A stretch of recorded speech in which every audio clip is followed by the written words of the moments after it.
नमस्कार। इस दिल से के एपिसोड में हम चर्चा करेंगे अस्थिरता की, कि विश्व में अस्थिरता क्यों पैदा हो रही है।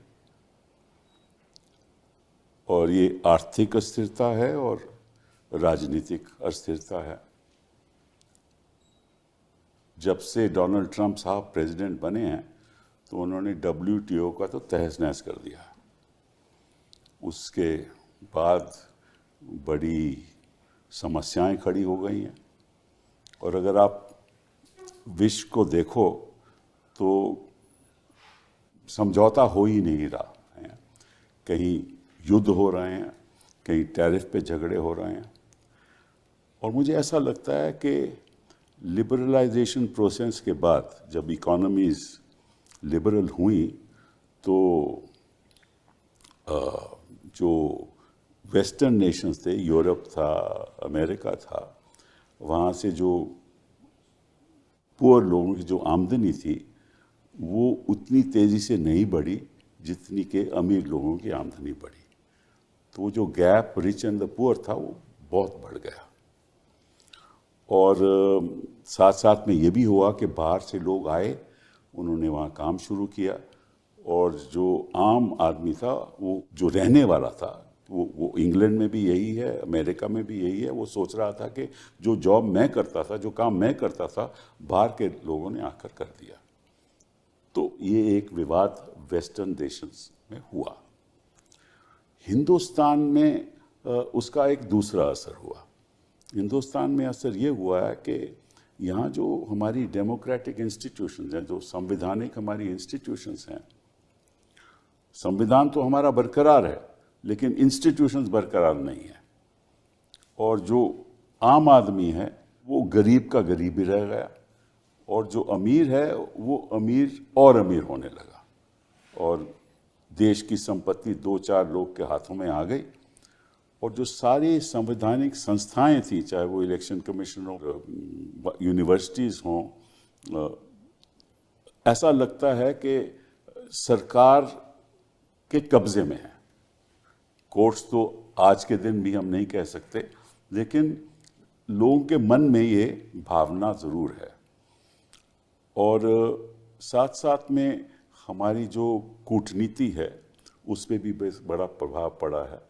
पीछे पाकिस्तान के साथ झगड़े हुए, आपको मालूम है, ऑपरेशन सिंदूर हुआ। 2015 से ही मदेशी जो लोग हैं नेपाल में, उन्होंने ब्लॉकेट किया, तो एक एंटी इंडिया फीलिंग भी आई। उधर म्यांमार, आपको मालूम है कि वहाँ भी बड़ी स्थिरता है, क्योंकि म्यांमार अपने वो जो जनता है म्यांमार में, जिसको हम जुंटा कहते हैं, वो सारा जो म्यांमार का टेरिटरी है उसके कब्जे में नहीं है। इधर श्रीलंका में आपको मालूम क्या हुआ। और जो हमारे बड़े अच्छे संबंध थे हमारे पड़ोसियों के साथ, वो संबंध बिगड़ते जा रहे हैं। मालदीव्स में देख लीजिए। तो और हमारी जो कूटनीति अमेरिका के साथ है, जो हाउडी मोदी होता था, या Modi is a great guy, is a great friend, जो ट्रंप साहब आज भी कहते हैं, लेकिन 50% टैरिफ लगा दिए। तो जो ढांचा विश्व का है वो मैं समझता हूँ वो कमज़ोर होता जा रहा है। किस तरफ जाएगा, किस तरफ नहीं जाएगा, आज हम चर्चा करेंगे कि हमारी नेबरहुड में, हमारे पड़ोसियों के साथ, ये हमारी आज के दिन जो हमारी बातचीत चल रही है, इस जगह पे हम पहुंच गए हैं कि हमारा कोई दोस्त नहीं रहा। और अगर यही चलता रहा तो आगे के लिए हमारे लिए संकेत क्या होंगे, इसके बारे में हम आज चर्चा करेंगे। हमारे साथ 3 ऐसे लोग हैं जो इस हकीकत को जानते हैं। सबसे पहले विवेक जी, विवेक काटजू जी, थैंक यू वेरी मच, आप इलाहाबाद से आए हैं और आपको इस नेबरहुड का बहुत मालूम है। आप कायरो में रहे, अबू धाबी, वाशिंगटन, कुआलालंपुर, आप एम्बेसडर म्यांमार में रहे, अफ़गानिस्तान, थाईलैंड, और आप joint secretary Iran, Pakistan, Afghanistan, secretary west रहे। और जब भी मैं अखबार खोलता हूँ तो आपके तो मैं लेख पढ़ता ही हूँ। टीवी में भी आपकी बात सुनता हूँ मैं बड़े गौर से। आप एक बुद्धिजीवी हो, एक बड़ी सोच समझ के साथ आप, और आपको इस बारे में बहुत जानकारी है, तो thank you very much for being here. Raghavan साहब, thank you. 1982 batch of the foreign service और PhD फ्रॉम JNU, आजकल JNU की बड़ी चर्चा है और आप इतिहास के बड़े जानकार हैं, आपने कई किताबें भी लिखी हैं मिडीवल इंडिया के ख़ास तौर में, मुगल्स के बारे में, और you have great experience in south Asian policy issues. और आप हाई कमिश्नर टू पाकिस्तान रहे 2013 से 2015 में। आप डिप्टी हाई कमिश्नर भी रहे पाकिस्तान में, तो पाकिस्तान के बारे में जानकारी आपकी ज़बरदस्त है। आप हाई कमिश्नर टू सिंगापुर भी रहे और आपने मिनिस्ट्री ऑफ एक्सटर्नल अफेयर्स में joint secretary Pakistan, Afghanistan, Iran division, and you also served in the United kingdom, Bhutan, Kuwait. तो नेबरहुड के बारे में आप बहुत कुछ जानते हो, and you were director general of the Indian council of world affairs in new Delhi 2018 से लेकर 2021 तक, and author of several books, जिसके बारे में मैं कह चुका हूँ, और आप भी लिखते रहते हैं। आजकल वैसे फॉरेन सर्विस के लोग बहुत लिखने लगे हैं अच्छी बात है, बुरी बात नहीं है। Suhasini ji, I think you been in 4 decades you been in the business, 4 in the business, and you know, starting from getting a master's of broadcast journalism from Boston University, worked with CNN's United Nations Bureau in 1994 in New York, joined CNN New Delhi as a producer in 1995. In 1990 to 2005, you were reporting CNN International, reporting from India, Pakistan, Nepal, Sri Lanka, Bangladesh. तो आपको तो बहुत जानकारी है हमारी south Asia, मतलब कि तो आप तो मतलब कि पड़ोसी देशों के साथ उस समय क्या हमारी बातचीत थी और दोस्ती थी, आज क्या है, उसके बारे में हम चर्चा करेंगे। You also one several awards.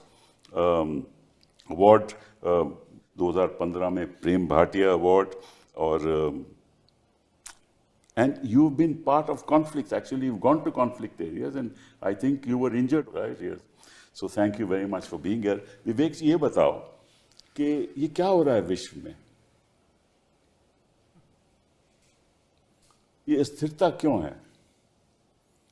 देखिए, आपने कपिल जी बहुत अच्छी तरह बताया कि जो एक लिबरलाइजेशन का दौर था वो अब समाप्त हो गया, और विश्व के क्या बड़े देशों में देखें या हमारे वहाँ देखें, छोटे देशों में देखें, लोगों की मानसिकता बदल गई।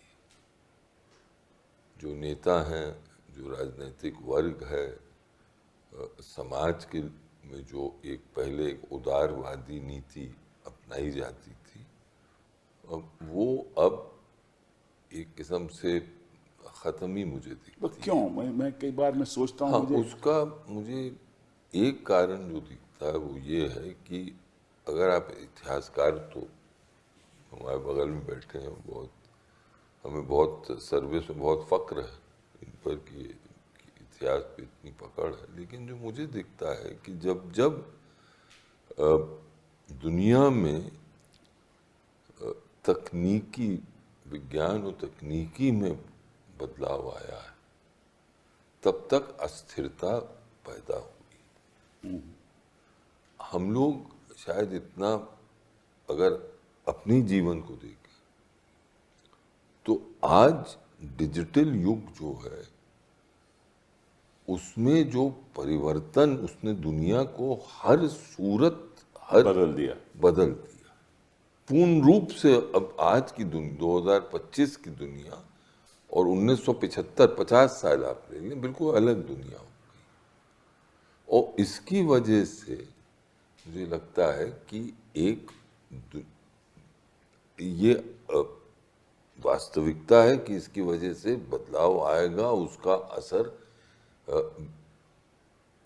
जीवन के हर पहलू पर पड़ेगा, चाहे वो राष्ट्र का हो, चाहे को। सॉरी टू इंटरप्ट यू, आपसे मैं पूछना चाहता हूँ, मुझे ऐसा लगता है कि जो लोकतंत्र, हाँ, जो जो जो सही तरीके से चल रहा था पिछले 10, 20, 25, 30 साल से, और 1950 के बाद लोकतंत्र की संस्थाएं खत्म होती जा रही हैं। देखिए, मजबूत था जो लोकतंत्र, उसकी संस्थाएं खत्म होती जा रही हैं। एक चीज अगर आप देखें, हाँ, एक तो विचारधाराओं में क्लेश चल रहा है बड़ा, और क्यों बड़ी जबरदस्त। देखिए, अगर आप हमारा इतिहास उठा के देखें तो उसमें हमेशा दो विचारधाराएं थी। एक उदारवादी विचारधारा थी, जिसको आजकल तो बड़ा मनहूस शब्द माना जाता है, सेकुलर। एक सेकुलर की एक थी कि भाई धर्म हमारी राष्ट्रीय आइडेंटिटी को डिफाइन नहीं करेगा। इसी पर मुस्लिम लीग से, पाकिस्तान से इसी बना, जो वो इसी बुनियाद पे बना। वो कहते थे धर्म या मजहब सबसे नेशनलिज्म का, राष्ट्रवाद का सबसे एक मुख्य बिंदु है, और हम कहते थे नहीं। लेकिन यहाँ पर एक तत्व था, एक एलिमेंट था हमारे एक मूवमेंट, नेशनल फ्रीडम मूवमेंट के दौरान एक एलिमेंट था जो कहता था नहीं, धर्म की सबसे ज्यादा स्थान धर्म का होना चाहिए। और पाकिस्तान के बनने के बाद तो ये विचारधारा ने जोर पकड़ा, लेकिन फिर गांधी जी की हत्या हुई, एक और दौर आया, सोशलिज्म का दौर आया। अब मुझे लगता है नेहरू जी के व्यक्तित्व भी था जिसकी वजह से वो सब, ये जो विचारधारा थी ये थमी। बाद में कुछ गलतियां, राजनीतिक बड़ी भूलें हुई कांग्रेस पार्टी से, जिसके कारण वो जो विचारधारा थी उसको प्रोत्साहन मिला। लेकिन अब उसके साथ साथ एक जो सेकुलर विचारधारा के साथ ये चल रही थी। और फिर मुझे ये भी लगता है कि पश्चिम एशिया में जो बदलाव आया, हमारे लोग जब जाने लगे और फिर दुनिया जैसे फैली, उससे एक यहाँ पर होने लगा, एक विचार बनने लगा कि हिंदू और हिंदू आइडेंटिटी जो है वो खतरे में पड़ रही, जो नहीं थी। लेकिन यहाँ पर एक जहनियत बनने लगी, और उस जहनियत को फिर एक हवा मिली। अब आखिरी चीज मैं आपसे कहूँ, आज का दौर सोशल मीडिया का दौर, छोटी सी चीज भी किस तीव्रता से फैलती, आप सोचें। तो इसलिए जो ये शक्तियां थीं उनको बहुत बल मिला। नहीं, वो तो ठीक है, आप बात कर रहे हो हिंदुस्तान की, मैं पूछ रहा हूं कि विश्व में भी यही हो रहा है। उसमें तो धर्म की कोई राजनीति नहीं है, लेकिन विश्व में भी ऐसा ही हो रहा है। आप इंग्लैंड में देखो, रॉबिन्सन ने एक स्पीच दी, आपने पीछे देखा होगा, कितनी तादाद में लोग, उसमें कोई धर्म की तो कोई बात नहीं होगी। क्रिश्चियन नहीं, जो उसकी आप भाषण सुनोगे, उसने कहा कि ये बाहर के लोग आ गए और बाहर के लोगों ने हमारी नौकरियां छीन ली और हम माइनॉरिटी बन गए अपने देश में।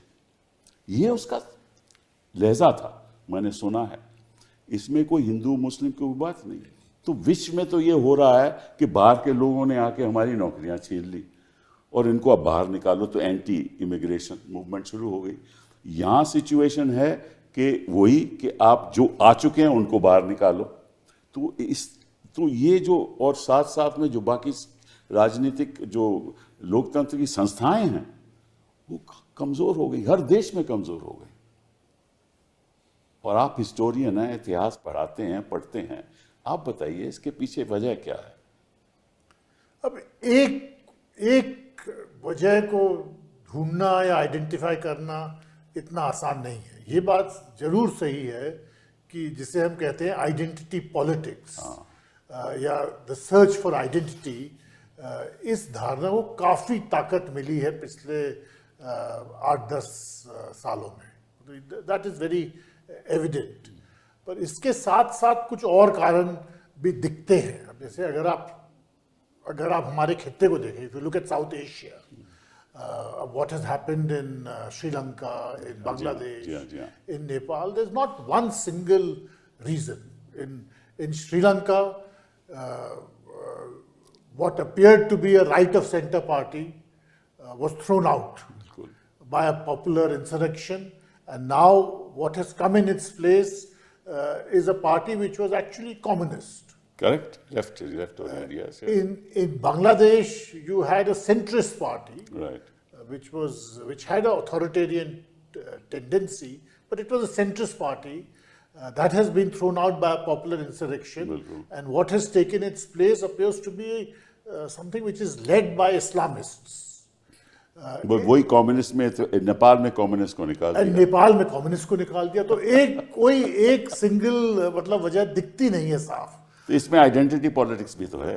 आइडेंटिटी पॉलिटिक्स भी है, पर ये जितने भी हमारे भारत को छोड़ के अगर आप पूरे साउथ एशिया को देखें, मतलब जितने भी देश हैं they are single region countries, they don't have a diverse mix of populations.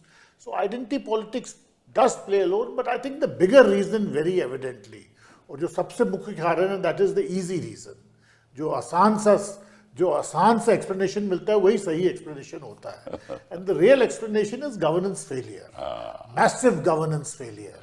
अब उसमें technology, social media and all that plays a role in amplifying how great has been that governance failure and how divorced people feel from the ruling elite. So that is certainly a factor which has impacted South Asia.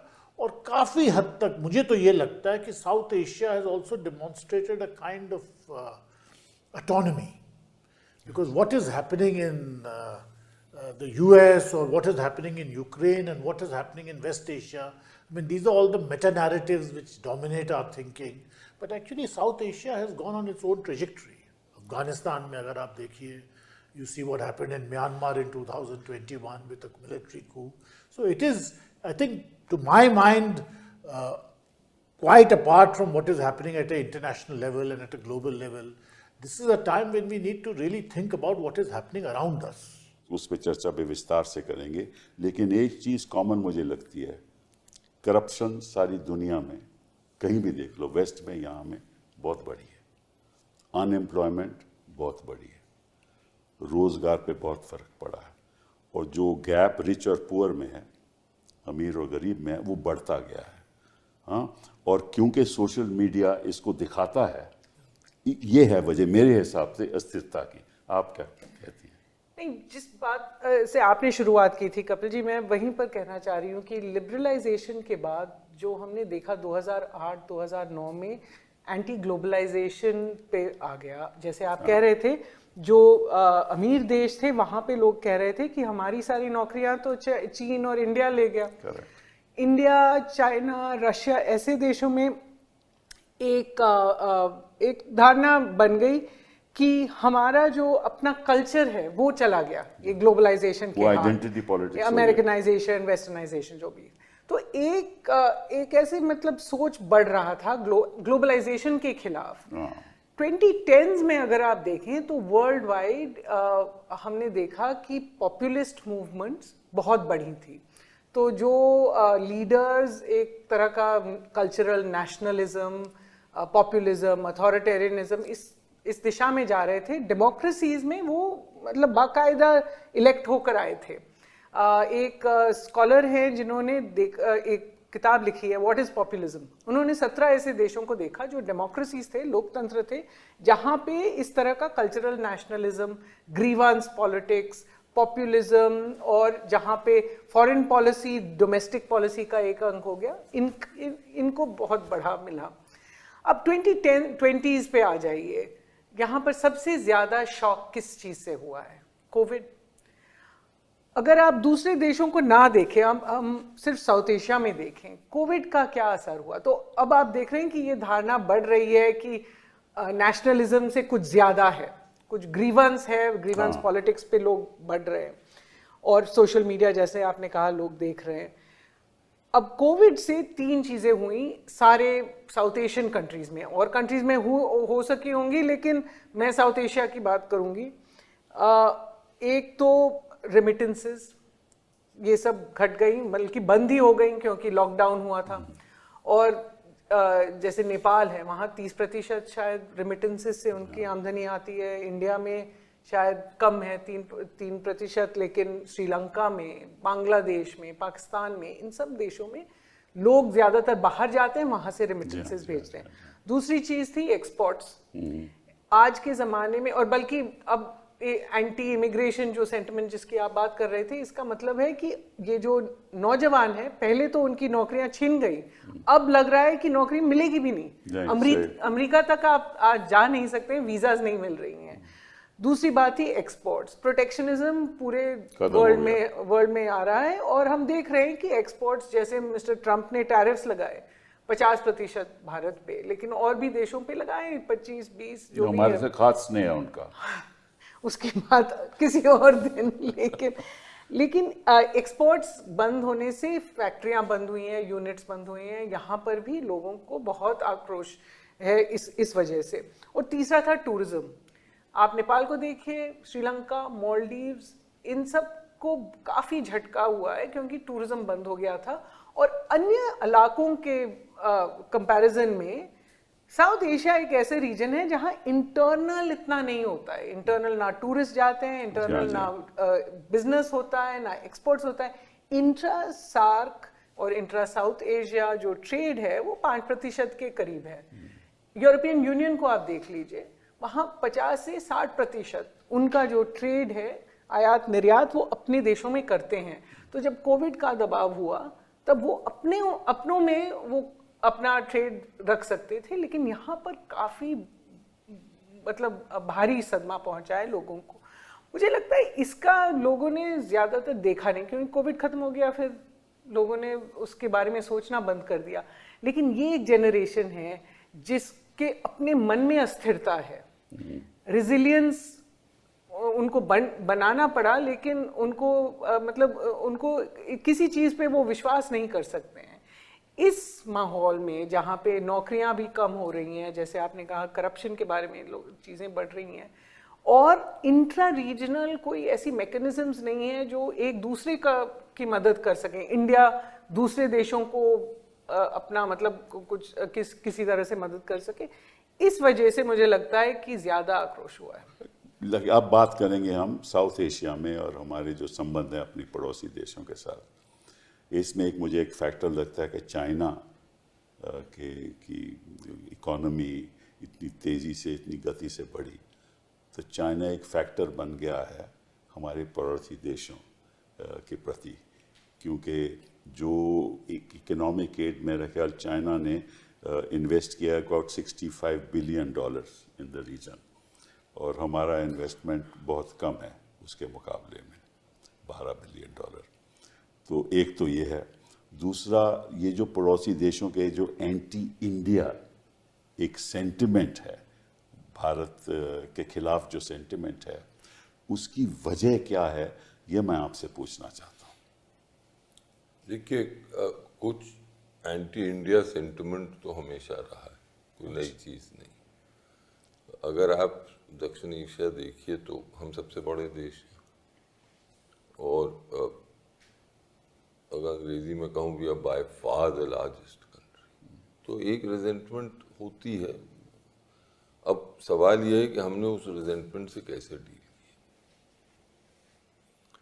मुझे याद है ये कि गुजराल साहब ने एक doctrine जो उन्हीं के नाम से चली थी, उन्होंने ये कहा था इन दक्षिण एशिया के देशों से कि देखिए, जब तक आप हमारी सिक्योरिटी को नुकसान नहीं पहुंचाते हैं, हम आपकी पूर्ण मदद करने को तैयार हैं, और अपनी जो हमारी डेवलपमेंट यात्रा है उसमें आपको साथ ले जाए। मोदी जी ने, अगर आपको याद हो, जिस दिन उन्होंने शपथ ग्रहण करी 2014 में, सार्क के सब मुखियाओं को बुलाया और सब आए।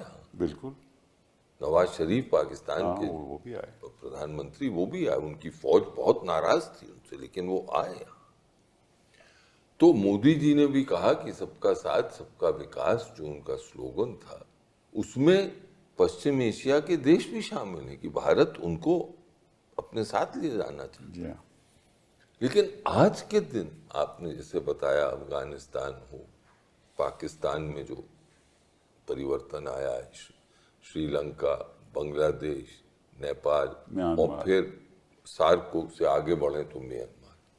तो वो जो एक स्वप्न था कि पहले तो सार्क बंद हो गया, अच्छे कारण थे जिसकी वजह से बंद हुआ, लेकिन बंद हो गया। उसके बाद बिम्स्टेक का हमने सोचा, बिम्स्टेक भी बांग्लादेश के बाद खत्म है, नेपाल क्या करवट लेगा भी पता नहीं। अब इस सब के बीच में आपने आइडेंटिटी पॉलिटिक्स का कहा, राघवन जी ने कहा, बिल्कुल सही है, मैं मानता हूँ, लेकिन और हर देश में अलग अलग कारण है, ये भी मैं मानता हूँ, लेकिन एक बुनियादी चीज जो मैंने देखी वो ये है कि धर्म की भावना हर देश में फैली। बट नेपाल तो हिंदू देश है, तो वहां पर भी ये भावना फैली है, लेकिन क्या करवट लेगी ये अभी पता नहीं। दूसरा, बांग्लादेश में सेंट्रल गवर्नमेंट थी, अब कौन आए हैं? जमात के पीछे जमात। श्रीलंका में हम बात नहीं करते, लेकिन बौद्ध संघ वहां पर है ज्यादा। म्यांमार में क्या है? संघ। और संघ जिस तरह रोहिंग्याओं के साथ उसकी सोच है वो सबको मालूम है। तो अब मेरा आपसे अर्ज ये है कि एक ये इंग्रेडिएंट बन गया है आइडेंटिटी में, जो पहले थोड़ा बहुत दबाव। क्यों बना है? अब इसका कारण एक तो अस्थिरता है, जो कि जिसके कारण जो कोविड, और अस्थिरता जब होती है तो फिर ये देखा गया, इतिहास साक्षी है इसका, कि लोग उन एंकर्स की तरफ जाते हैं जिसको वो यूज टू है, which provide some kind of psychological satisfaction, and religion is the first anchor you go to. अब दूसरी चीज चीन की, तो ये तो साफ जाहिर है कि पहले चीन ने बायलैटरल रिलेशनशिप्स शुरू करी, सभी BRI मान रहे हैं, सब देश से शुरू करी, BRI was the instrument। अब जो मुझे दिख रहा है वो ये है कि ट्राइलैटरल मैकेनिज्म शुरू, अफगानिस्तान, पाकिस्तान, चाइना, उसमें 6th राउंड अभी वांगी यहाँ आए, उसके बाद अफगानिस्तान गए जहाँ पर ये ट्राइलैटरल हुआ। ज़्यादा पढ़ा नहीं इस बार, क्योंकि अफगानिस्तान पाकिस्तान के रिश्ते जो है बहुत ही ख़राब हैं, लेकिन वहाँ उन्होंने शुरू कर दिया। फिर खबर आई कि बांग्लादेश, पाकिस्तान, चाइना, ये पहली बार हुआ है, कुनमिंग में एक ऑफिशियल लेवल पर हुआ। अब ये मेरा, कुछ लोग कह रहे हैं, मैं उससे सहमत हूं, कि चीन ये चाहता है कि साउथ एशिया को वो कब्जे के अब एक इन्फ्लुएंस करके एक ऑर्गेनाइजेशन बनाए जिसमें वो ही नहीं रहे, लेकिन वो उसमें वो रोल प्ले करे जो कि भारत सार्क में करता है, कि वो लीड करे। और आखिरी चीज मैं आपसे कहूं, चीन का रवैया जो मैं देख रहा हूं भारत के प्रति, वो ये है कि भारत बड़ा देश है, लेकिन हमारी तुलना में कुछ नहीं। सही बात। और अंतोगत्वा वो खाली एक साउथ एशिया का देश है, बड़ा साउथ एशियन देश है, और हम उसके साथ वही व्यवहार करें। हमें अच्छा, मुझे बहुत बुरा लगता है ये कहने, लेकिन इस वक्त वास्तविकता है कि चीन एक विज्ञान में उसकी प्रगति आप देख लें, तकनीक में दरअसल जो इस वक्त जो खौफ पश्चिम के देशों को सता रहा है, अमेरिका को सता रहा है, वो चीन की मैन्युफैक्चरिंग पावर तो है ही, सप्लाई चेन्स में उनकी पोजीशन, लेकिन उनकी जो प्रोग्रेस उनका हुआ है साइंस और टेक्नोलॉजी में, उससे वो घबराए हुए हैं। बिल्कुल क्वांटम कंप्यूटिंग में वो कहाँ जा रहे हैं, कम्युनिकेशंस में कहाँ जा रहे हैं, स्पेस में कहाँ जा रहे हैं, ये सब ये वास्तविकता है। तो ऐसी स्थिति में हमें बहुत सोचना पड़ेगा कि हम आखिर करें तो कैसे जाएं, और हमें इस पे विचार करने की, इस दुनिया में जो डिजिटल दुनिया है उसमें हम कितने मैथमेटिशियन प्रोड्यूस कर रहे हैं। भाई the world is run by algorithm. But अब तो सब चीज तो मतलब के हिंदी में पढ़ाई जाएगी ना साहब, हिंदी में आप गणित पढ़ाएं, मुझे कोई उसमें इतराज नहीं, अच्छी बात है, लेकिन जब तक आप अच्छे मैथमेटिशियंस विश्व स्तर के बना दें, जो कि हम कहते हैं बनाते थे एक वक्त बनाते हाँ, वो आप कर दें, किसी हिंदी में करें, क्षेत्रीय भाषाओं में करें, बिल्कुल ठीक, लेकिन बनाएं तो उस पर जोर तो दें।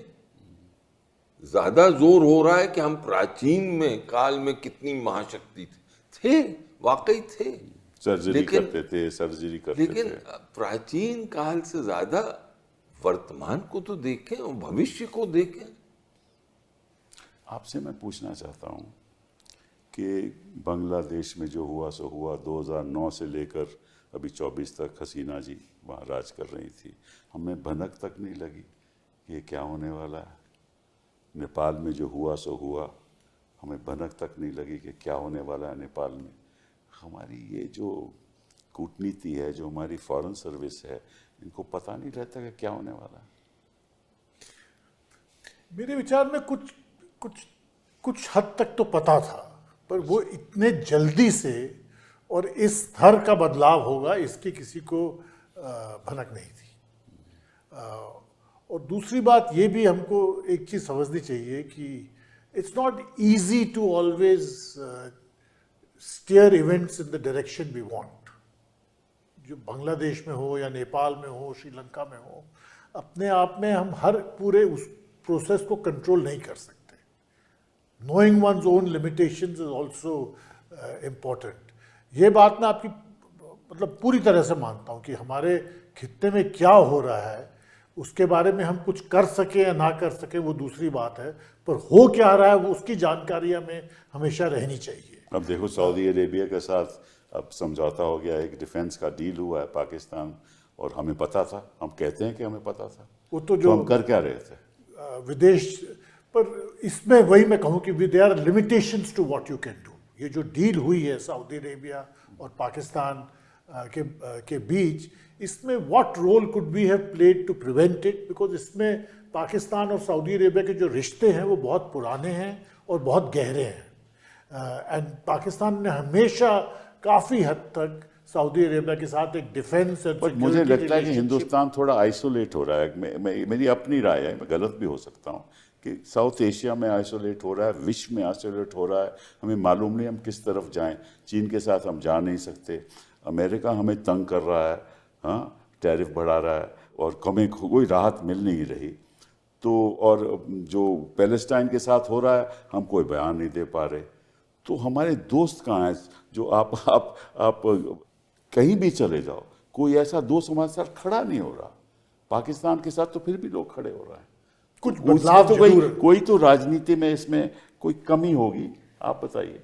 नहीं, मैं कहूँगी कि हाँ ज़रूर सऊदी अरेबिया और पाकिस्तान के बहुत पुराने रिश्ते हैं, 50 साल से मिलिट्री इनकी एक साथ काम कर रही है, लेकिन हमारे भी अच्छे रिश्ते थे सऊदी अरेबिया के साथ। प्रधानमंत्री अभी अप्रैल में वो गए थे, जिस दिन पहलगाम का अटैक हुआ था वो रियाद में थे और स्ट्रेटेजिक पार्टनरशिप बना रहे थे सऊदी के साथ। ऐसा नहीं है कि सऊदी को पता नहीं होगा कि भारत पे क्या असर होगा इस तरह के म्यूचुअल डिफेंस पैक्ट का। और आप अगर उसे पढ़ें तो वहाँ लिखा है स्पष्ट तौर से उनके जॉइंट स्टेटमेंट में, जिसमें उन्होंने विवरण किया है अपने अग्रीमेंट का, कि an aggression against one of us और against either of us will be an aggression against both of us. अब आप मुझे बताइए, ऑपरेशन सिंदूर अभी खत्म नहीं हुआ है, प्रधानमंत्री जी ने कहा है कि ऑपरेशन सिंदूर अभी चलता रहेगा। आप पाकिस्तान के साथ एक वॉर लाइक सिचुएशन में हो और इस वक्त अगर आपको किसी तरह कोई ऑपरेशन करना पड़े पाकिस्तान के खिलाफ, अब सऊदी अरेबिया उसके बीच में आ जाएगा। चीन भी साथ और सऊदी अरेबिया और ये एक नई बात है। पहले मैं जरूर कहूंगी कि पहले के बहुत रिश्ते थे सऊदी अरेबिया और पाकिस्तान के, लेकिन 2006 के बाद जब से हमारा स्ट्रेटेजिक पार्टनरशिप हुआ है, सऊदी अरेबिया ने बहुत सेंसिटिविटी के साथ भारत और पाकिस्तान के साथ रिश्ते बनाए हैं।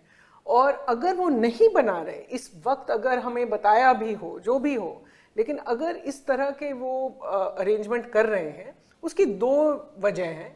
एक तो ये ज़रूर है कि इजराइल ने जो कतर पे जो हमला किया, उसके बाद पूरे गल्फ में अफरा तफरी मची हुई है कि अगर गल्फ में, जहाँ आपको शायद पता होगा, कतर में यूएस का सबसे बड़ा बेस है, अलुदैद बेस जो है उनका सेंटकॉम का हेडक्वार्टर, वहाँ पैलेस्टीनी, वहाँ हमास के लोग थे। बिल्कुल, और हमास के लोग वहाँ अमेरिका के नुमाइंदे में थे, क्योंकि वो वहाँ मीडिएशन के लिए कतर एक रोल अदा करता है और वो अमेरिका के सीज फायर प्रपोजल के लिए मिले थे, उस पर बातचीत करने के लिए कि क्या सीज फायर हो सकता है, क्या हॉस्टेजेस को रिलीज कर सकता है। तो अगर अमेरिका इस पे कुछ ना करे कि इजराइल एक अमेरिकन एलाई जिसके यहाँ एक बेस है इस तरह का, और हमला करे और अमेरिका कुछ भी ना करे, उनको सिक्योरिटी गारंटीज कोई ना दे, तो सारे जो गल्फ देश हैं, वहाँ बहरीन में भी तो यूएस बेस है, कुवैत में भी तो है, सऊदी अरेबिया में भी है, कि सारे ये जो गल्फ देश हैं ये काफ़ी मतलब वरिड हैं कि अब क्या होने वाला है। तो एक वजह ये है। दूसरी वजह ये भी है कि भारत ने जो अपना पोजीशन बनाया है इजराइल पैलेस्टाइन के मामले में, वो आज किसी के तरफ भी नहीं खड़ा है। ना इजराइल के साथ पूरी तरह से खड़े हो सकते हैं, वो टेररिज्म के मामले पे शायद खड़े हो सकते हैं, लेकिन जैसे आपने देखा इजराइल ने जब हमला किया कतर पे तो प्रधानमंत्री ने कड़ी निंदा की, उन्होंने कहा वायलेशन ऑफ सॉवरेनिटी। और ना पैलेस्टीनियंस के साथ वहाँ 65,000 लोग मरे हैं, उनमें से 20,000 बच्चे हैं।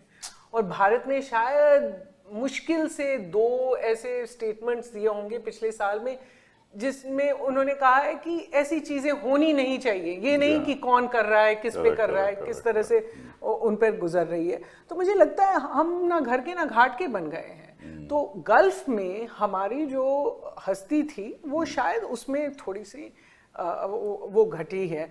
तीसरी बात ये है कि भारत और पाकिस्तान के बीच में ये जो ऑपरेशन सिंदूर हुआ, उसके बाद हमें आज तक हमें सोचना चाहिए कि हमने क्यों, जो पार्लियामेंटेरियंस जब गए थे, इनफैक्ट आपके शो पे शायद राय पहली बार बताई गई थी, लेकिन वो जब वापस आए तो उन्होंने क्या कहा? उन्होंने कहा कि गल्फ देशों में हमें बार बार पूछा जा रहा था कि आप पैलेस्टीनियन के बारे में क्यों नहीं, पैलेस्टाइनियन के बारे में, और हमारे देश में माइनॉरिटीज की क्या स्थिति है।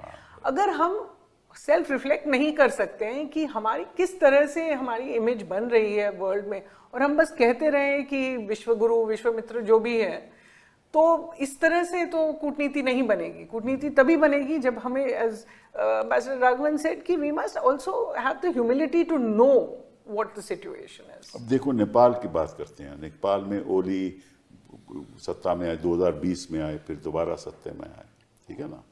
और उन्होंने स्टेटमेंट दी कि भाई लिपुले और काला पानी उन्होंने क्लेम किया, हाँ, और उस पर नाराज़गी थी। तो हमें ये नहीं मालूम था कि नेपाल में ऐसा बदलाव आने वाला है, चीन के साथ ये मिलेंगे, हमारा नुकसान हो जाएगा, हम अपने के साथ रिश्ते अच्छे रखेंगे, क्योंकि नेपाल तो एक लैंडलॉक्ड कंट्री है ना, बिना हमारे तो उनका कुछ हो ही नहीं सकता। सारा पेट्रोलियम प्रोडक्ट यहाँ से जाता है, सब वस्तुएं यहाँ से जाती हैं। और फिर मधेशी हुआ तो उन्होंने हमें ब्लेम किया कि हमारी वजह से ब्लॉकेट हो रहा है। तो ये तो एक इतिहास की बात है, ये 2015 की बात है। तो हमें मालूम है कि भाई नेपाल में हमारे खिलाफ एक एंटी इंडिया फीलिंग हो रही है, लेकिन हमने उसके बावजूद कुछ नहीं किया, कोई कदम नहीं उठाया। और ये क्यों? मुझसे पूछ। हाँ, आपसे पूछ। देखिए, नेपाल में भी एक एंटी इंडिया फीलिंग थोड़ी बहुत हमेशा, वो शुरू से रही। वही छोटा देश बड़ा देश। अब नेपाल में भारत उनकी, चाहे हम चाहें या ना चाहें, उनकी अंदरूनी राजनीति का एक हिस्सा बन जाता है, इनएविटेबली बन जाता है। हम चाहे कितने भी किनारा कशी करें, वो आपस में जब बात करते हैं तो भारत की आ ही जाती है। अब जहां पर हम समझ नहीं पाए वो ये कि इतनी तीव्रता से ये आंदोलन जो है ये बढ़े। अब उसमें बहुत लोग तो एक कॉन्स्पिरेसी थियरीज बना रहे हैं। हाँ, करेक्ट। लेकिन उसका जो ट्रिगर था, चाहे कोई भी थियरी अब बनाए, वो सोशल मीडिया बैन था। अब यहां पर इसमें आपकी एक कमी होती कि आप छोटे देश में भी उनको सलाह दे सकते हैं कभी कभी कि भाई ऐसा कदम मत उठाओ जिससे जनता भड़के और उस एक ऐसी आग लगे कि तुम कंट्रोल नहीं कर पाओ। लेकिन वो फाइनली डिसीजन तो वही लेता है। और यहां मुझे लगता है कि एक बार जब ओली साहब को भी समझ नहीं आया। हाँ करेक्ट। उन्होंने पहले बहुत सख्त कदम उठाए, 19 बच्चों को मारा। वो बच्चे थे भी कितने, 12 साल, 14 साल, 16 साल, उनको मारा। और अगले दिन तो फिर जो आग भड़की तो वो उसने सबको तहस नहस कर दिया। अब ये क्या हमें समझना चाहिए था कि सामग्री बन रही है, भावनाएं यूथ में बढ़ रही हैं, और वो कह क्या रहे हैं, नेपो किड्स। उनको भी यही आप जो कह रहे हैं कि खाई बढ़ रही है गरीबों में और अमीरों में, वही वो बात वही है। हाँ, इसमें एक और मैं आपसे अर्ज करना चाहता हूँ, और वो ये है कि अगर भारत की तरफ हम देखें, हमारी, और आप तो इतने दिनों दौर, आपने कितने दशक गुजारे हैं राजनीति में, आप शायद मेरी बात से सहमत होंगे। पहले हम जब कहते थे कि हम प्रगति कर रहे हैं, जो कि हम कर रहे हैं, वो करी है स्वतंत्रता के बाद से, अभी आज का भारत वो भारत तो नहीं है, लेकिन हम हमेशा उसके साथ साथ अपनी एक ह्यूमिलिटी के साथ ये भी कहते थे कि बहुत रास्ता हमने तय कर लिया, लेकिन अभी भी बहुत रास्ता तय करना है। हम ये कहते थे कि हमारी कृषि में एक विशेष मुश्किलें, 50% लोग आपकी कृषि में हैं, 15% GDP वहां से आता है, तो साफ जाहिर है कि कृषि की क्या हालत है, किसान की क्या हालत है, गुर्बत कितनी, और हम उसको छुपाते नहीं थे। आप छुपाते हैं, हम उसको अपनी प्रगति के साथ साथ ये भी कहते थे कि भाई अगर हम ट्रेड एग्रीमेंट कर रहे हैं तो फिर हमें एग्रीकल्चर की तरफ ध्यान देना ही होगा। हम वो उस पर हम उसको उन लोगों को नजरअंदाज नहीं कर सकते। लेकिन अब मैं ये देखता हूं कि हमारे नैरेटिव में, शायद मेरे सहयोगी इसको मुझे गलत समझें या गलत कहें कि मैं गलत कह रहा हूं, हमारे नैरेटिव में आजकल खाली एक ये दिखाया जा रहा है कि हमने यहाँ प्रगति करी, हम अब 3rd लार्जेस्ट इकोनॉमी होंगे। हाँ बिल्कुल। ये भूल जाते हैं कि 3rd लार्जेस्ट इकोनॉमी के साथ साथ हमारी पर कैपिटा इनकम क्या है। बिल्कुल सही। कि हमारी ह्यूमन डेवलपमेंट इंडस्ट्रीज में कहीं जगहों तो सब सहारन अफ्रीका के नीचे सही बात है, सही कि रिच एंड पुअर का गैप कितना बड़ा है। कूटनीति से दूर हो गए जरा। नहीं, हम अगर इस हकीकत को दुनिया के सामने बयान करने में शर्माते हैं तो हमें शर्माने, पहले तो हम नहीं शर्माते थे, क्योंकि अगर 1947 देखिए और आज का भारत देखिए तो वो दुनिया मानती कि आपने बहुत प्रगति की है और दुनिया आपकी प्रगति से इम्प्रेस्ड है। अब मैंने देखा वो क्या जो अमेरिका का ट्रेजरी सेक्रेटरी, नहीं लुटनिक या ट्रेजरी सेक्रेटरी ने शायद, कॉमर्स सेक्रेटरी तो लुटनिक है, वो ट्रेजरी बेसेंट है शायद, उनमें से एक किसी ने कहा कि आप 140 करोड़ के देश हैं, आप इतने महान बड़े देश हैं, इतनी economy, you can't buy a bushel of corn from us, कि एक मक्के की आप थोड़ा मक्का हमसे नहीं खरीद सकते। अब उस क्या दिखाता है कि उसके जहन में भारत की जो मुश्किलें हैं, जो भारत की गुर्बत है, उस पर नजर नहीं है, क्योंकि आपने वो नजर ढकने की कोशिश करी। हम, अगर आप इजाजत दें तो मैं कहूं, एक पुलिस एजेंसी सिक्योरिटी के लिए व्यू कटर्स लगाती जानते में क्या आप भी व्यू कटर्स की वहां कहीं, और वो व्यू कटर्स तब भी लगते हैं कि अगर कोई नेता जा रहा है, विदेशी नेता आया है, उसके मार्ग पे कुछ धब्बे हैं तो व्यू कटर लगा के वो धब्बों को थोड़ा ढकने की कोशिश हो रही है। सही बात। तो हम अब अपनी नैरेटिव में व्यू कटर लगाते जा रहे हैं और मुझे लगता है कि वो नहीं लगाना चाहिए। अच्छा, मैंने इनसे नेपाल के बारे में पूछा, बांग्लादेश में भी ऐसा ही हुआ। अब ये तो नहीं कि बांग्लादेश के बारे में ये कहा नहीं जा रहा था कि वहाँ की जो सरकार है वो सही तरीके से इलेक्शन नहीं कराती, कहा जा रहा था, विश्व के लोग कहते थे वहाँ करप्शन बड़ी ज़्यादा है, दूसरी पार्टी को जेल में रखा हुआ है, कहते थे ना। तो हमें मालूम था किस दिन तो बम फटेगा, और फिर भी हम कहते रहे और कभी सलाह नहीं दी हसीना जी को हमने। तो वो जो नेपाल में हुआ वही बांग्लादेश में हुआ। तो ये शायद कहीं ना कहीं आप दोनों फॉरेन सर्विस करते हैं, इसलिए मैं नहीं चाहता कि आप कोई निंदा करें, लेकिन कहीं ना कहीं तो चूक है। नहीं, उनको दी सलाह शायद दी और उन्होंने शायद ली नहीं। नहीं, ये सही बात है, ये कई बार दी। और हो सकता है कि सलाह ये 2-3 बार या शायद ज़्यादा भी दी, और कुछ हद तक काफ़ी लोग बांग्लादेश में भी ये सलाह दे रहे थे कि बात बहुत आगे बढ़ रही है। पर जैसे मैंने कहा कि कुछ हद तक हमारे भी लिमिटेशंस हैं। एक हद से आगे आप अपने नेबरिंग कंट्रीज़ में उनको कह नहीं सकते कि आपको ऐसे करना चाहिए। अगर वो गलती भी कर रहे हैं तो उनकी खुद की गलतियां हैं। That is what sovereignty in the end means, and you should not even try it. अगर कोई गलती कर रहा है तो फिर दूसरी साइड से आपको बातचीत करनी चाहिए ना। चलिए मान लिया कि हसीना जी गलत कर रही थी, आपको मालूम था कि दूसरी साइड, ये स्थिति तो ना आती कि आज के दिन चीन, पाकिस्तान और बांग्लादेश पहली बार मिले हैं 2071 के बाद, इससे पहले तो कभी मिले नहीं। तो आप इतना तो कर सकते हो कि दूसरी साइड से, of course there are many things we can do, इसलिए मैंने ये सवाल पूछा। ये नहीं देखिए, there are many things we can do, and sometimes hindsight से और भी चीजें होती हैं जरूर कि हम करनी चाहिए थी।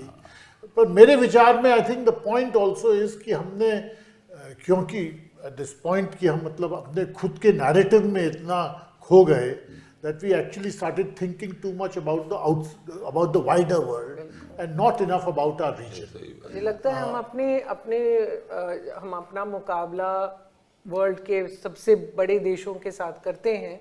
ठीक है, अच्छी बात है, always one should look up, but हम अपने गिरेबान में जो हो रहा है उस पर इतनी नज़र नहीं लगा सकते। और हम ये भी करते हैं कि जो हमारे नेबरहुड में होता है उसके साथ हम सहानुभूति नहीं दिखाते हैं, सेंसिटिविटी नहीं होती है, एम्पैथी नहीं होती है। हमारा ये मानना होता है कि हमारा जो नेबरहुड है, एक मैं कहती रहती हूँ, एक जैसे रिंग ऑफ फायर है, आग का गोला है हमारे इर्द गिर्द, और ये आग का गोला कभी भी भड़क सकता है। तो ये इन लोगों से किसी तरह हमें पीछा छुड़ाना है।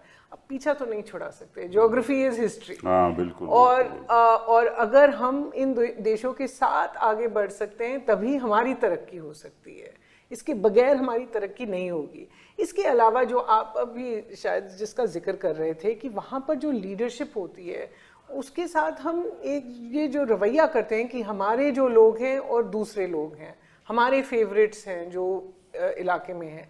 आप बांग्लादेश में देखिए, आप शायद कह रहे थे कि हसीना के तरफ झुकाव ज़्यादा था। नेपाल में आप देखिए, पहले ये रिवाज हुआ करता था, कोई ऐसे ट्रेडिशन था कि पहला कदम जो बाहर ले कोई भी नेता हमारे इर्द गिर्द, वो भारत की तरफ लेंगे। केपी शर्मा ओली जुलाई 2024 में प्रधानमंत्री फिर से बन के आए। हम उनसे नाराज़ थे, पहले भी नाराज़गी थी और उनके साथ रिश्ते अच्छे नहीं थे। उन्होंने मांगा कि वो भारत आना चाह रहे थे, हमने उनको न्योता नहीं दिया, तो चीन चले गए। वो 3 महीने रुक के फिर चीन चले गए। चीन बल्कि 2 बार जा चुके थे और अब भारत आने वाले थे। अब इस वक्त में हमने काफ़ी कुछ जो ग्राउंड पे जो हालात होते ना उस पर नज़र नहीं रखी, क्योंकि इनके साथ नाराज़ थे। ये मालदीव्स में भी हो चुका है। जो नए प्रेसिडेंट आए थे उन्होंने पूछा कि मैं भारत आ जाऊं, हमने कहा थोड़ा रुक के, हम थोड़ा सोच के बताएंगे, वो टर्की चले गए। फिर उसके बाद हमने काफ़ी कुछ किया, मुशक्कत की उनसे ताल्लुक ठीक करने के लिए।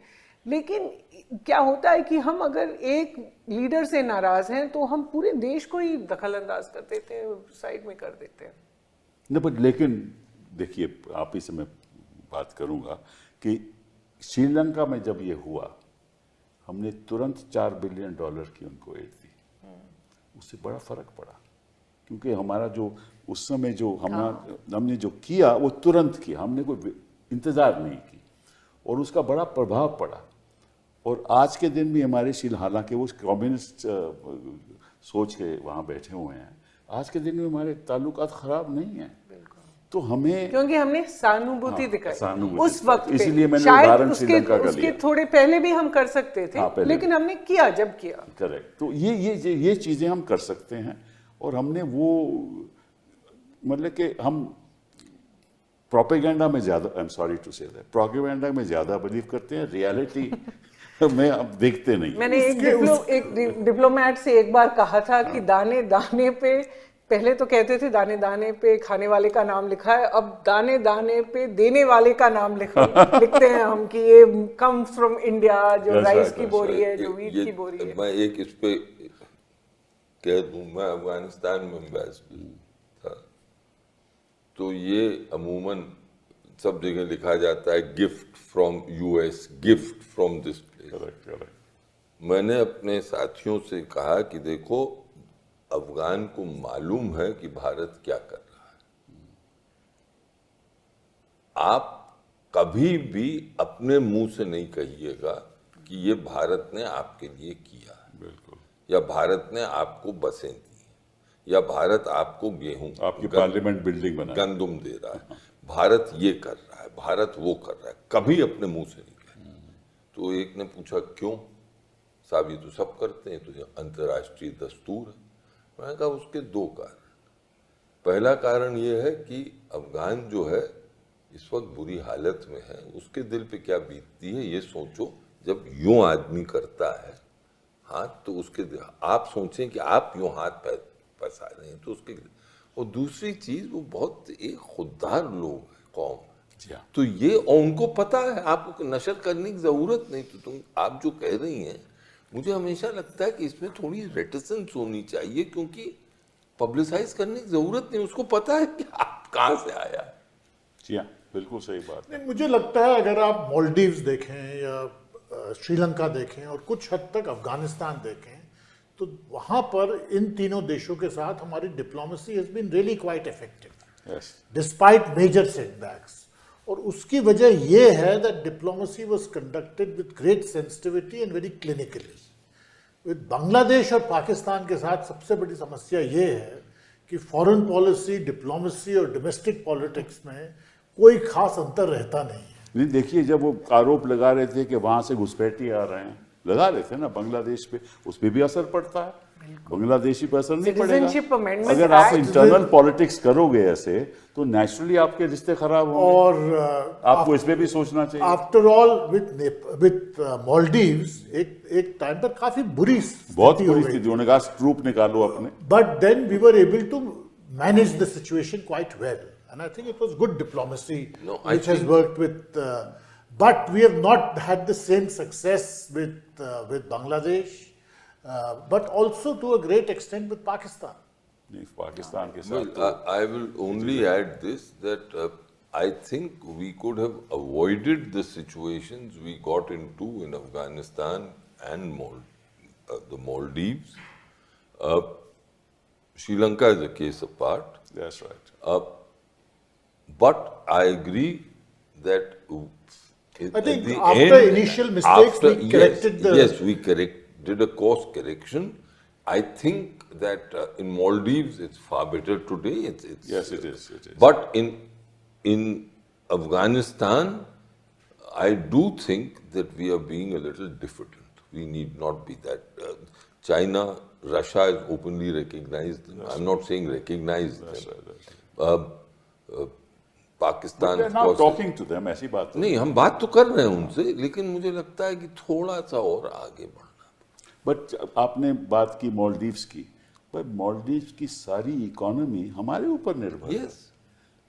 मालदीव्स कहीं और जा ही नहीं सकता। But that applies for Nepal. Therefore it is not आप जितना वो कहेंगे ना और वहां पे सुनेंगे, ये इसी बात पे नाराजगी होती है। मैं कहने की बात नहीं है, हमें मालूम है कि without our tourism and the investments, वो मालदीव सर्वाइव कर नहीं सकता इकोनॉमिकली। हमें मालूम है इस बात का, कहने की बात नहीं है। नहीं, वो तो वापस आना ही आना था। नहीं, देखिए, वही मैं कपिल जी अर्ज कर रहा हूँ कि आपको कहने की जरूरत नहीं है और कहना चाहिए नहीं। हमारे डिप्लोमेट्स को हुक्म होना चाहिए कि आप इसका कभी जिक्र नहीं करिएगा कि आप क्या सिस्टम से, और हमें सीख लेनी चाहिए कि क्यूबा इतना छोटा सा देश है, क्यूबा जो आइलैंड है उस पे यूएस बेस है, फिर भी वो यूएस की कभी बात नहीं मानता है, हालांकि वो भी निर्भर हुआ करते थे पहले यूएस पे। तो हम इस तरह से नहीं किसी को जैसे धकेलना चाहते हैं कि हमसे अलग हो जाएं, देख लेते हैं कि आप क्या करोगे हमारे बगैर। करेक्ट, हमारे पास वो ताकत ही नहीं है। क्वेश्चन इज ना हमारी आर्थिक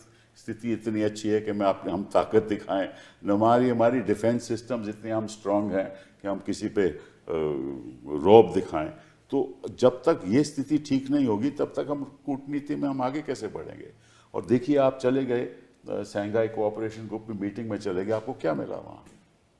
कुछ नहीं मिला। चीन के साथ बात बढ़ी थोड़ी सी, क्या बात बढ़ी? और रूस और चीन के नेताओं के साथ जो स्टेटमेंट आई उसमें कोई इसमें हमारे पक्ष में कोई बात नहीं थी। तो आपको अल्टीमेटली आपको वापस अमेरिका बात जाना तो पड़ेगा अमेरिका पास ही, क्योंकि चीन के साथ आप ठीक ठाक है, मगर ऐसा आप अपना रिश्ता रखिए ताकि कोई नुकसान नहीं हो। लेकिन अगर बढ़ना है तो फिर अमेरिका के साथ ही बढ़ना पड़ेगा, और तो कोई रास्ता नहीं। आई थिंक थोड़ा कपिल बैलेंस तो करना पड़ेगा। अमेरिका के आप जो कह रहे हैं, अमेरिका का बाजार हमारे लोगों के लिए बहुत जरूरी है, क्योंकि बहुत कैपिटल इंटेंसिव एक्सपोर्ट होता है। आज ही मैं पढ़ रहा था कि साउथ में जो माइग्रेंट लेबर वहाँ आपके टेक्सटाइल इंडस्ट्रीज में काम कर रहा हूँ, हाँ तिरुपुर में, वहां से वो उनका पलायन हो रहा है, क्योंकि वो तो कारपेट इंडस्ट्री में मुझे मालूम है क्या हाल है। और सब अरे एमएसएमई सेक्टर खत्म सब आप देख लीजिए, उनको ये पता है सबको, तो उनसे कुछ न कुछ तो समझौता करना पड़ेगा। चीन, मेरा अपने पर्सनल व्यू हो सकता है मैं गलत हूं, कि लॉन्ग टर्म में आपका स्ट्रेटेजिक राइवल है, ये वास्तविकता है। इससे रूस से पारंपरिक रिश्ते हैं, ठीक रखने हैं, थोड़ी दूरी आ गई थी, लेकिन एक परसेप्शन आ गया था भारत में, और अब मैं कहूँ विश्व के कई हलकों में, कि भारत का रिलेशनशिप से with America is now superseding it's other relationships in a very big way. I don't know, आप ज्यादा सबसे बात करती हैं, हम लोग तो रिटायर्ड हैं। नहीं, मुझे लगता है 2016 के बाद जब प्रधानमंत्री नरेंद्र मोदी ने कहा था कि we have shrugged off the hesitations of history, तब लोगों ने काफी सराहना की थी कि अमेरिका के साथ एक अच्छा मतलब रिलेशनशिप होना चाहिए, लेकिन एक रिलेशनशिप ऑफ इक्वल्स। उसके बाद मुझे लगता है कि चाहे वो क्वाड पे था, चाहे वो जो अग्रीमेंट्स हमने साइन किए हैं अमेरिका के साथ, जो अमेरिका का रुख बन गया कि यहाँ पर डिप्लोमेट्स आते थे और चीन के खिलाफ या रूस के खिलाफ, ईरान के खिलाफ कुछ ना कुछ पब्लिकली बोल देते थे। इस सब का एक असर हो गया कि लगने लगा कि भारत भी वेस्टर्न कंट्रीज की तरफ बन गया था। 2022 के बाद थोड़ा सा उसमें बदलाव आया, जब हमने कहा कि रूस से हम नाता नहीं तोड़ेंगे, और उसके बाद अगर आप देखें फिर रिलेशंस और देशों के साथ भी थोड़े हद तक बेटर हुई थी। लेकिन आई डोंट अग्री कि हमें इस तरफ या उस तरफ जाना चाहिए। हमें अपने दो पैरों पे ही खड़ा होना, पैरों पे तभी खड़ा होंगे अगर आर्थिक स्थिति हमारी, और आर्थिक स्थिति भी अंदरूनी ताकत से बनेगी। बिल्कुल अंदरूनी ताकत से बनेगी। Stop believing our own propaganda. Exactly. नहीं, बिल्कुल सही कहा। अब देखिए आप ये साउथ एशिया की आप सिचुएशन देखिए, बांग्लादेश में क्या होगा हमें नहीं मालूम, आने वाले दिनों में क्या होगा, नेपाल में क्या होगा हमें नहीं मालूम, भूटान भी चीन के साथ बातचीत कर रहा है आज के दिन, पहले नहीं करते थे, ठीक है ना। पाकिस्तान के साथ हमारे रिश्ते हैं ही हैं, आपको मालूम है क्या है वो रिश्ते। उधर थाईलैंड और कंबोडिया के साथ लड़ाई हो रही है, उधर म्यांमार पूरे कंट्रोल में नहीं है, उनकी जुंटा गवर्नमेंट पूरे कंट्रोल में नहीं है, वहाँ भी कुछ territories are occupied by others, ठीक है। और इस सिचुएशन में, और थाईलैंड में प्राइम मिनिस्टर साहब को आपको मालूम है, तो मतलब कि राजनीति अस्थिर है। और जो हमारी जो WTO जो है दैट इज डिसमेंटल्ड। अब everything depends on bilateral relationship. Bilateral में आपके कितने FTAs आप कर सकते हो, उसमें कितना आपको फायदा होगा, कितना नहीं होगा। FTOs भी तभी आप, जिस is like saying you have a bilateral relation with anybody, जो ताकतवर है वो अपनी कंडीशंस मनवाएगा। बात होती है ताकत की, हमारे पास ना आर्थिक ताकत है, ना हमारे पास राजनीतिक ताकत है। और आज हम एफटीए की बात करते हैं, लेकिन जो पहले हमने एफटीए किया था, सैफ्टा, साउथ एशिया में, उसकी तो बिल्कुल हमें कोई परवाह नहीं है, उसको तो खत्म कर दिया। This is one problem which has emerged कि मतलब we have lost grip on the regional narrative. Exactly. And we are looking at individual countries bilaterally. Exactly. पर वो जो regional sweetener था, in which India had a leadership role, Correct. that we have given up. और उससे एक vacuum create हो गया। सही बात। I would submit कि ऐसा नहीं है कि आर्थिक ताकत नहीं, नहीं पूरा मैं कह दूं, नहीं पूरा तो कभी नहीं हो सकता। पूरा आर्थिक ताकत नहीं है, लेकिन हमें जो हमारी ताकत है उसको एग्जैजरेट नहीं, that is what I will submit to you की। और यही मैंने आपसे कहा कि जो नैरेटिव हम बना रहे हैं कि साहब थर्ड लार्जेस्ट इकोनॉमी ये वो नहीं, पर अगर हम इसको एक सक्रिय तौर से देखें, पॉजिटिवली हम देखें, अगर आज भारत का मार्केट पूरा साउथ एशिया था तो हमारा जो मार्केट होता वो डबल हो जाता। अगर हम रिसोर्सेज को साउथ एशिया से ले पाए, टूरिज्म, स्टूडेंट्स, बिजनेस प्रोफेशनल्स की वीज़ाज हम खोल देते, तो जो साउथ एशिया ही होता उससे ही हमें ताकत मिलती। लेकिन हमने आज साउथ एशिया को बिल्कुल नकार दिया है। अब हम जो करते हैं, जैसे आपने कहा, बायलैटरल तौर पे कुछ देशों के साथ ठीक होगा, लेकिन वैसे हम सिंगापुर देखेंगे या जापान देखेंगे या अमेरिका देखेंगे या यूरोप देखेंगे, साउथ एशिया को जो हम एक रीजन की तरह हम देखते थे, आज हम देखते नहीं है, और उससे हमें काफी नुकसान है। तो उसकी गलती किसकी? गलती ये सोच की है कि हमारा जो नेबरहुड है वो काउंट नहीं करता, कि उसका कोई सार्क चल रहा था, फिर सार्क खत्म हो गया। नहीं, ये तो गलती थी कि जब सार्क से हम हटे, हमने ये नहीं सोचा कि अब क्या होना चाहिए। हमने सोचा बिम्स्टेक इसकी जगह ले लेगा, पर बिम्स्टेक की खुद कमियां निकली, क्योंकि म्यांमार में जो स्थिति थी वो बिगड़ती ही गई। फिर उसके बाद बांग्लादेश, और बिम्स्टेक कभी सार्क की जगह पूरी तरह से ले भी नहीं सकता।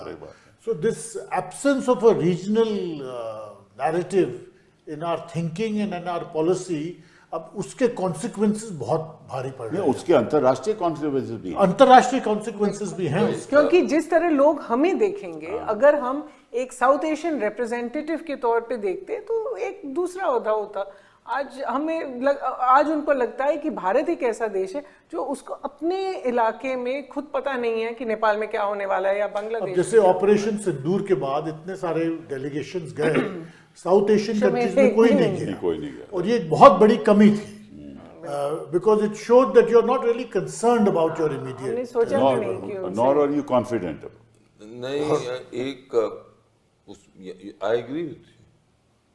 You should never take your neighbors for granted. That's right. Even if they're very small. I think special attention has to be paid to neighbors. वो नहीं हो रही। चलिए, let's hope कि आने वाले दिनों में तड़क भड़क नेबरहुड पे ज़्यादा मतलब कि उसको बढ़ावा देना चाहिए रिश्तों को। लेकिन एक बात ज़रूर है जिससे मैं आपसे सहमत नहीं हूँ, हमारी जो इकोनॉमी है वो इसलिए चल रही है डोमेस्टिक कंजम्पशन की वजह से। नहीं, तो वो तो फैक्ट है, वो तो हमेशा होनी। क्योंकि हमारे जो 1.4 बिलियन जो पीपल हैं वो तो हमारी इकोनॉमी को बरकरार रखेंगे, इसमें हमारा कोई ताकत नहीं है, क्योंकि लोगों को चीज़ों की ज़रूरत है, वो ख़रीदेंगे, उनके पास 10 रुपये हों, 100 रुपये हों, 1000 रुपये हों, इकोनॉमी हमारी बढ़ती रहेगी। हमारी आर्थिक स्थिति अच्छी नहीं है। इस बात पे चर्चा एक और दिन चर्चा होगी। फिलहाल साउथ एशिया को बरकरार रहना चाहिए और हम एक लीडर के तौर पे हमें उतरना चाहिए। बहुत बहुत धन्यवाद। लेकिन कभी कहिए नहीं कि लीडर। धन्यवाद। Thank you.